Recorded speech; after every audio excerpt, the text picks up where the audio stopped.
My everyday life as a Zimbabwean artist includes waking up, going to the studio, working very hard, and sometimes the work goes beyond just working during the day into several sleepless nights.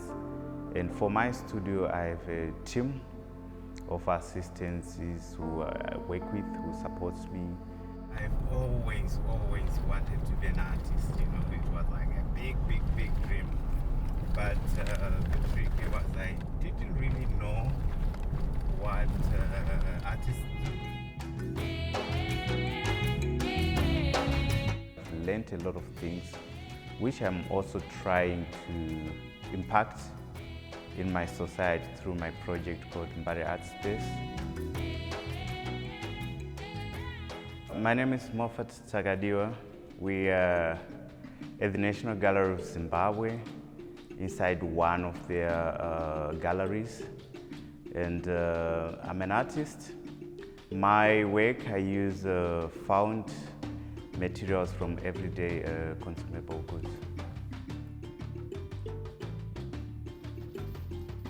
Most of the work which I produce at the moment, a lot of local Zimbabweans don't have access to it because the work are shown by international galleries.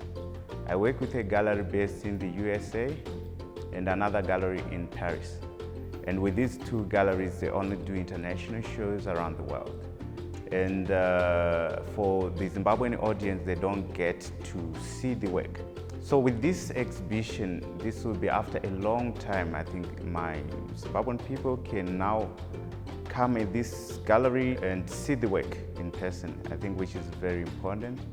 And in general, I think for young African creatives, we believe it's important for us to also communicate to our people and make our people the center of what we do. Most young African artists will only make work for the other, meaning for the West, for the Europeans to collect. But in an institution like this, I think I get to be celebrated at home. I get to communicate to my own people, in which I think my work maybe talks mostly to my people. So it's of no use when they don't have access to the work. The exhibition I'm doing at the National Gallery is called Vestiges of Colonialism. So it's all about the colonial hangover in Africa and in Zimbabwe in particular. So I'm looking at various elements of our society, which I think needs to be questioned. One of my work from this show, Vestiges of Colonialism, I've used leftovers of toothbrushes, so many of them, which I'm going to put on the floor of this gallery for people to even step on. And the work is titled Walk of Shame.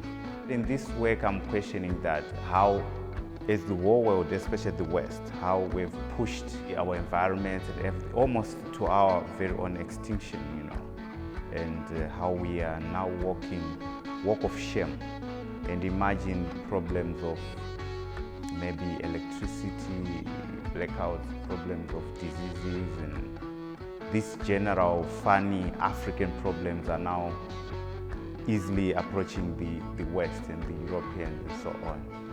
It's actually maybe a walk of shame and a wake-up call for the world. The National Gallery of Zimbabwe makes it important by allowing me to fill the entire gallery, which is an honor to me, and it makes me feel really honored to do this show. This is definitely my homecoming show.